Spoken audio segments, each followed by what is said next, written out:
Did you know that beets contain nitrates, good nitrates, that your digestive tract breaks down into nitric acid, which cause your blood vessels to relax and dilate and can support lowering your blood pressure? Isn't that amazing? Beautiful garden beets can do all of that. So you want to include them in your diet, and I'm going to show you a real simple way to cook them that is really delicious, and it's a great standby to have to throw into salads or to use as leftovers if you don't eat them all right then. So I just went out to my garden this year. I had some nice beets, and I just went out to my garden and harvested my beets.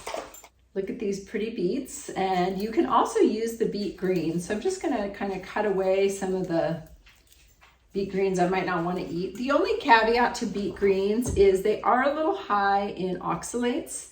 So if you know you might have kidney stones or you have a family history or more of a risk factor, then you don't want to eat too many beet greens because they're high in oxalates. So is spinach, so is chard. But they're really delicious cooked. So I'm just going to take my beets and I'm just going to chop them up into nice bite-sized pieces. These beets are beautiful, variegated beets. Isn't that gorgeous? The smaller that you cut them, the quicker they are going to take to cook. So that's something to keep in mind. If you keep them nice and big, they're going to take a little bit longer. This one kind of looks a little bit like my shirt, all tie-dyed. Less of variegated, more all mixed together. And I personally am not peeling my beets. There's a lot of really good fiber on the outside. So, you don't necessarily have to peel your beets. You can. And it's so fun to be able to harvest root vegetables this time of year. Well, any time of year, but it's nice to harvest them in time for the winter.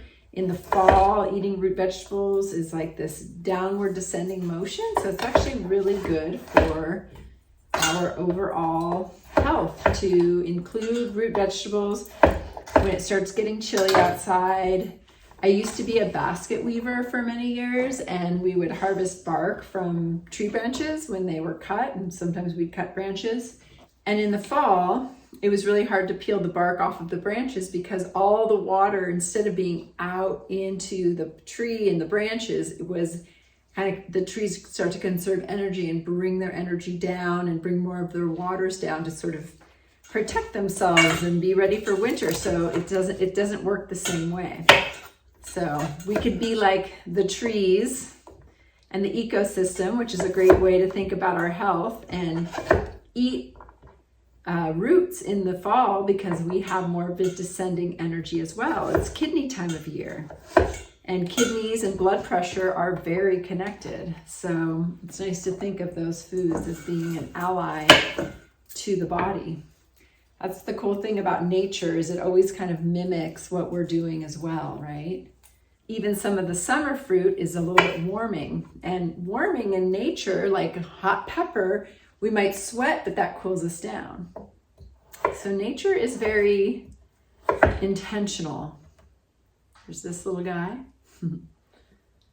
It's fun.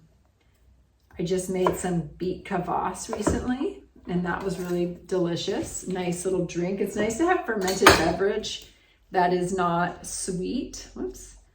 That isn't sweet, but is more savory, because a lot of the fermented beverages like kombucha and kefirs, they're really delicious, but they can be definitely kind of sweet. We gotta look at this one. Ooh, look at that one. It's got a white top and then it gets variegated down below. So pretty. Okay, I've got my beets in a bowl. Now I'm gonna coat them with some herbs and spices and flavoring. So I'm gonna put a little bit of olive oil because I'm gonna roast these in the oven. I'm gonna roast them in the oven around 400 degrees. And I'm really gonna roast them until they're kind of fork tender. So I'll come in there, I might stir them up a little bit, and then I might poke them with the fork and taste them. But the nice thing about cooking them in the oven like this is you can go a little longer, you can get them a little bit caramelized. And what happens when beets get cooked is they do become sweeter, and you can access more of the sugars. So they are a little more higher glycemic. So if you have blood sugar issues, what a great choice. What a great way to get some natural sweetness, but you want to be monitoring how much of them you have. So you might say, okay, when I eat my beets, I'm just going to have about a half a cup of roasted beets. That's my starch for my dinner or my meal. I'm not having roasted beets and bread and pasta and rice, right? You're not having all those choices. You're choosing the roasted beets to be your starch. I'm going to add a little salt. If you're super salt sensitive, you can skip this part or just add, a small amount. The other thing you can do if you are salt sensitive, and I'm going to do both just because I like this, is you can add just a little bit of balsamic vinegar, and that'll add a little richness to the situation here. And this just kind of helps sweeten them up a little. I don't know. I just love the flavor of the vinegar on there. I didn't use much in my bowl. And I always love to add a little pepper.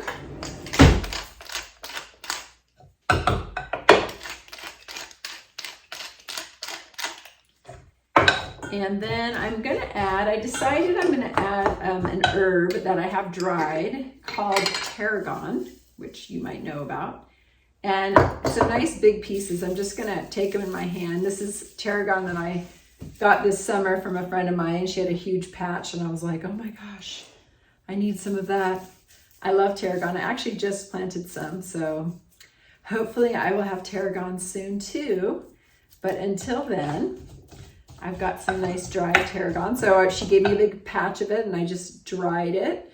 I have some dried rosemary over there, which, sorry to say, I don't have a big, nice, fresh rosemary patch right now, but I'm working on it. I have a little one. Okay, so that is all there is to it. I just make sure they're coated with all my salt and pepper and herbs and all that good stuff. And I'm just gonna put them on a sheet pan. I do like to use parchment paper. It just makes my cleanup a little bit easier. So I'm just gonna throw my beets on here. Now this is a secret to roasting. Now, the nice thing about roasting is it makes vegetables taste amazing. So if you have a picky vegetable eater, roast them. They're always gonna taste a lot better. But you don't want them piled up on top of each other because that is literally gonna make it steam instead of roast. And steamed beets are yummy, but roasted beets are yummier. Okay, so I've got these all laid out. Look how beautiful that looks. Pink, pretty and pink.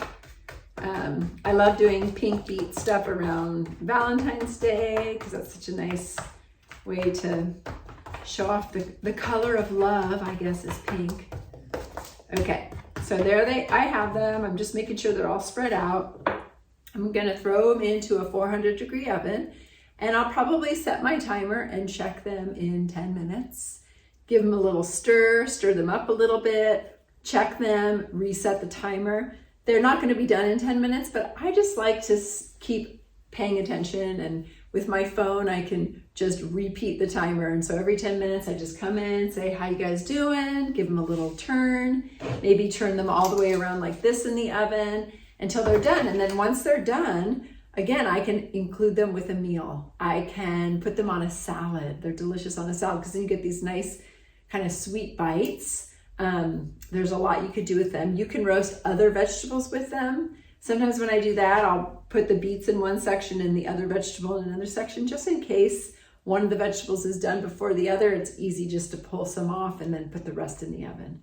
Okay, so they're going in. It's been about 35 minutes and I think these guys are done. I have come in and tossed them around a little bit. Ooh, can you hear them? So I will taste it with a fork. They're hot. Really good. So I would say right now they are done. So let's see if I can do this gracefully. That's why I love the parchment. You can just kind of come in here and layer them in there. And look at that my beautiful roasted beets.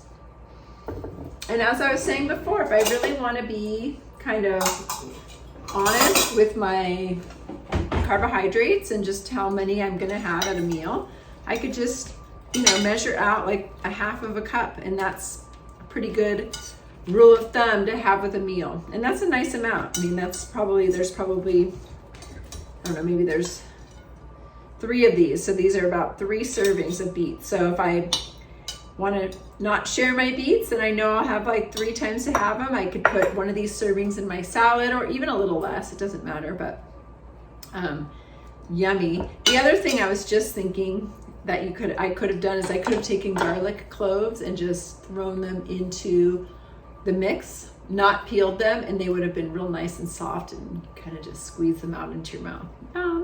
But anyways, roasted beets, good for blood pressure. Again, because they contain nitrates, and your digestive tract breaks down those nitrates and turns it into nitric acid, and that is a vasodilator, which means it relaxes and dilates your veins, and it can lower your blood pressure. It puts less pressure on your heart. Win-win. Thanks for watching.